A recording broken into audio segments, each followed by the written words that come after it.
السلام علیکم ورحمۃ اللہ وبرکاتہ۔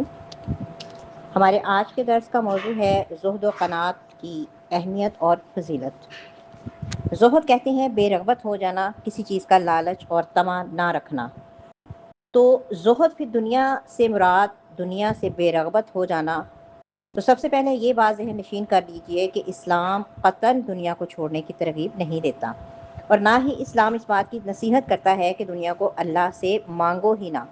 تو اسلام کے بتائے ہوئے زہد سے مراد صرف یہ ہے کہ دنیا کو اپنا مقصد مت بنا لو، ورنہ تو دنیا مانگنے کا اسلام نے خود حکم دیا ہے۔ قرآن کریم میں دعا ہے ربنا آتنا فی الدنیا حسنۃ وفی الآخرۃ حسنہ، تو اس میں دنیا کو پہلے رکھا ہے اور آخرت کو بعد میں رکھا ہے۔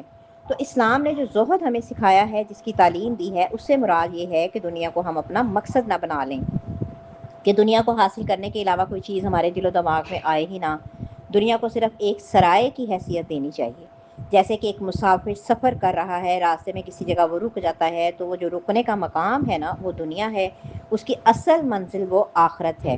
جیسا کہ رسول اللہ صلی اللہ علیہ وآلہ وسلم نے فرمایا کہ دنیا میں اس طرح رہو جیسے تم اجنبی ہو یا مسافر ہو، یعنی اجنبی کو جس طرح اس علاقے میں لوگ جانتے نہیں ہیں، بلکہ وہاں پر وہاں پر ایک مسافر جو ہے نا جلد کوشش میں ہوتا ہے کہ وہ اپنی اصل منزل تک پہنچ جائے، اسی طرح دنیا گزارنے کے لیے چاہیے کہ تمہیں کوئی جانتا پہچانتا نہ ہو، تم یہاں برسوں کے اور صدیوں کے منصوبے بنا کر رہنے نہ لگ جاؤ، بلکہ تم اسے اپنا مقصد جو ہے مقام سمجھو ہی نہ۔ ہاں، یہاں اجنبی بن کر رہو، یہاں مسافر بن کر پڑاؤ کی حیثیت سے زندگی گزارو، اصل تمہاری جو ہے نا نظر آخرت پر رہنی چاہیے۔ جو لوگ دنیا کو اپنا مقصد بنا لیتے ہیں، اسی کو خوشگوار بنانے میں لگ جاتے ہیں، اسی کی تزئین و آرائش میں اپنی ساری صلاحیتیں اور اپنی ساری عمر کھپا دیتے ہیں، تو ان سے بڑا خسارہ پانے والا کوئی نہیں ہے۔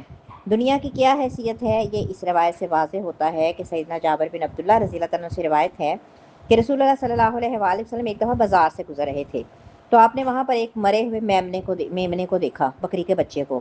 تو آپ صلی اللہ علیہ وسلم نے صحابہ سے پوچھا کہ فرمایا کہ تم میں سے کون ہے جو مجھ سے 1 درہم کے بدلے میں یہ خرید لے؟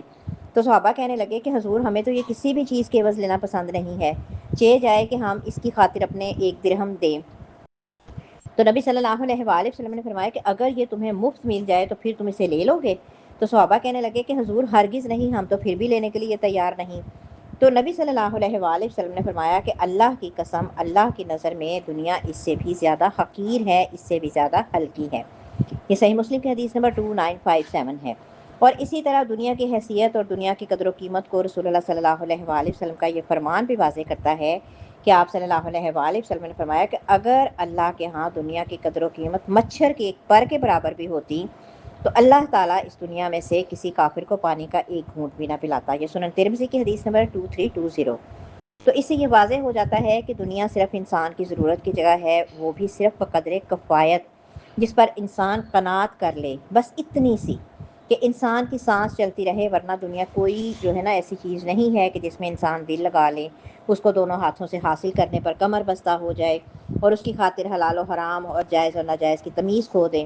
تو اگر کوئی شخص ایسا لالچ کرتا ہے تو پھر اس کے لیے اسلام نے یہی ترغیب اور یہی تاکید کی ہے کہ وہ دنیا سے بے رغبت رہے، اور پھر دنیا سے بے رغبت رہنے دنیا کا لالچ اپنے دل میں پیدا نہ ہونے دے، اس کی بھی فضیلت بہت زیادہ ہے۔ سیدنا سہل بن سعید رضی اللہ تعالیٰ عنہ بیان کرتے ہیں کہ رسول اللہ صلی اللہ علیہ وآلہ وسلم نے فرمایا کہ دنیا سے بے رغبت ہو جاؤ، تم سے اللہ تعالیٰ محبت کرنے لگ جائے گا، اور جو کچھ لوگوں کے پاس موجود ہے، لوگوں کے ہاتھوں میں موجود ہے، یعنی مال و دولت، اس سے بے نیاز ہو جاؤ، تم سے لوگ محبت کرنے لگ جائیں گے۔ سنن ابن ماجہ کی حدیث نمبر 4102۔ یعنی دنیا سے بے رغبتی اور دنیا داروں سے کسی قسم کا لالچ اور طمع رکھنے سے بے نیاز ہو جانا، کسی قسم کا کوئی طمع اور لالچ نہ رکھنا، تو یہ 2 عمل ایسے ہیں کہ جس سے اللہ کی محبت بھی حاصل ہو جاتی ہے اور لوگوں کی محبت بھی حاصل ہو جاتی ہے۔ اور پھر انسان کو جس قدر اللہ تعالیٰ عطا فرما دے، جو اس کے نصیب میں ہو، اگر وہ اسے مل جائے تو اسی پر قناعت بھی کر لینی چاہیے۔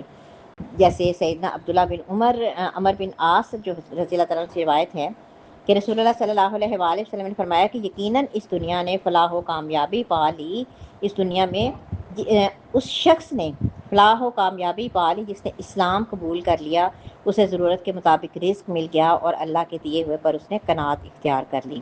یہ صحیح مسلم کی حدیث نمبر ہے 1054۔ یعنی وہ بندہ جس کو اسلام کی دولت مل گئی اور اللہ تعالیٰ نے اتنا رزق دے دیا کہ جس سے اس کے دن کی جو ہے نا زندگی کی گزر بسر ہو جائے، یہ نہیں کہ وہ اگلے کئی سالوں تک کی پلاننگ کرنا شروع کر دے اور ان کے بارے میں فکر مند ہو جائے، پریشان ہوا بیٹھا رہے، ایسا نہیں ہے۔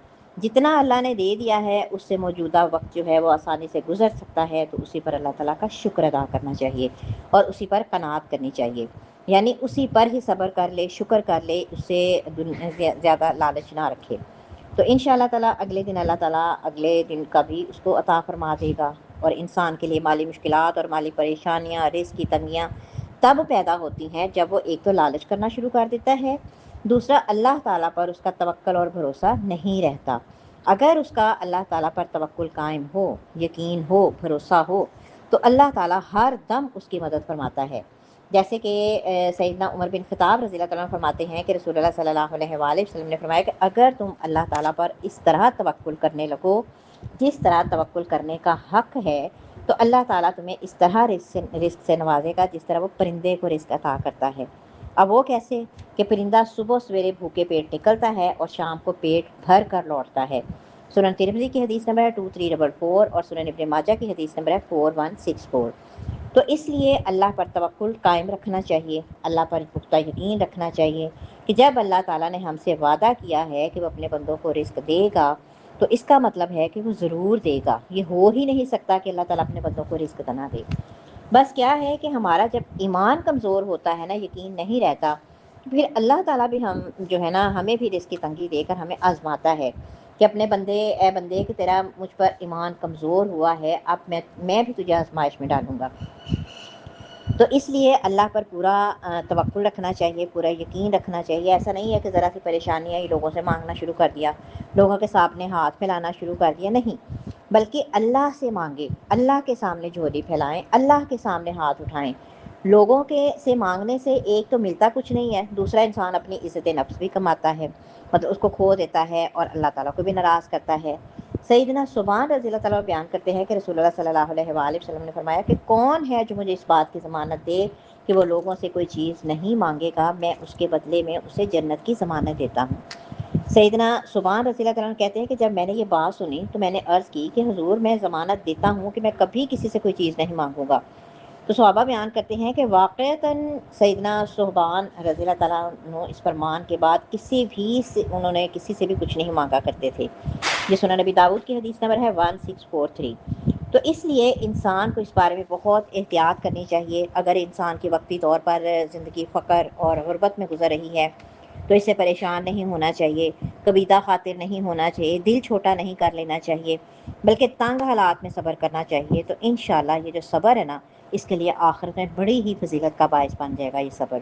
جیسا کہ سیدنا عبداللہ بن عمر بن عاص رضی اللہ تعالیٰ عنہ بیان کرتے ہیں کہ رسول اللہ صلی اللہ علیہ وآلہ وسلم نے فرمایا کہ کیا تم جانتے ہو کہ اللہ کی مخلوق میں سب سے پہلے جنت میں کون داخل ہوگا؟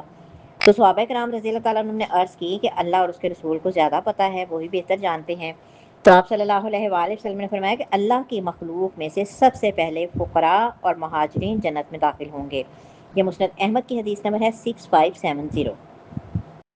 اور سیدنا انس رضی اللہ تعالیٰ عنہ بیان کرتے ہیں کہ رسول اللہ صلی اللہ علیہ وآلہ وسلم نے فرمایا کہ اے اللہ، مجھے مسکینی کی حالت میں زندہ رکھنا، مسکین ہی فوت کرنا، اور قیامت کے دن بھی مساکین جماعت میں ہی میرا حشر کرنا۔ تو یہ سن کر صحابہ کرام رضی اللہ تعالیٰ نے پوچھا کہ اللہ کے رسول ایسا کیوں؟ یعنی آپ مساکین میں ہی زندہ رہنے، مساکین کے ساتھ ہی فوت ہونے اور مساکین کے ساتھ ہی قیامت کے دن اٹھنے کی دعا کیوں مانگ رہے ہیں؟ تو آپ صلی اللہ علیہ وآلہ وسلم نے فرمایا کہ یہ جو مساکین ہیں نا، غریب اور محتاج لوگ ہیں، یہ امیر لوگوں سے، دولت مندوں سے 40 سال پہلے جنت میں داخل ہو جائیں گے۔ صحیح مسلم کی حدیث نمبر ہے 37۔ تو اسی فضیلت کی وجہ سے ہی رسول اللہ صلی اللہ علیہ وآلہ وسلم سیدہ عائشہ رضی اللہ عنہا کو نصیحت فرمایا کرتے تھے کہ اے عائشہ، کسی مسکین کو دروازے سے خالی مت موڑا کرو، خواہ اسے ایک کھجور ہی دے دیا کرو، لیکن ضرور دیا کرو۔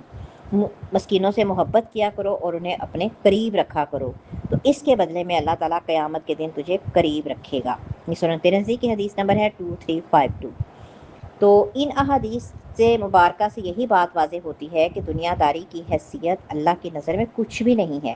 اللہ کے ہاں تو صرف اور صرف نیک اعمال ہیں جو حیثیت رکھتے ہیں، جو مقام اور مرتبہ رکھتے ہیں۔ تو اس کے علاوہ دنیا کا مال و دولت یہ ہماری عارضی ضرورت تو ہو سکتا ہے، یہ کسی مسلمان کا مقصد نہیں ہونا چاہیے۔ مقصد اور اصل منزل وہ آخرت ہی ہے، وہ جنت ہی ہے، اسی کے حصول کے لیے تگ و دو کرنی چاہیے، اسی منزل تک پہنچنے کے لیے اپنی ساری صلاحیتیں، ساری محنتیں اور سارا وقت کھپانا چاہیے۔ تو اللہ تعالیٰ سے دعا ہے کہ اللہ پاک ہمیں عمل کی توفیق عطا فرمائے، آمین یا رب العالمین۔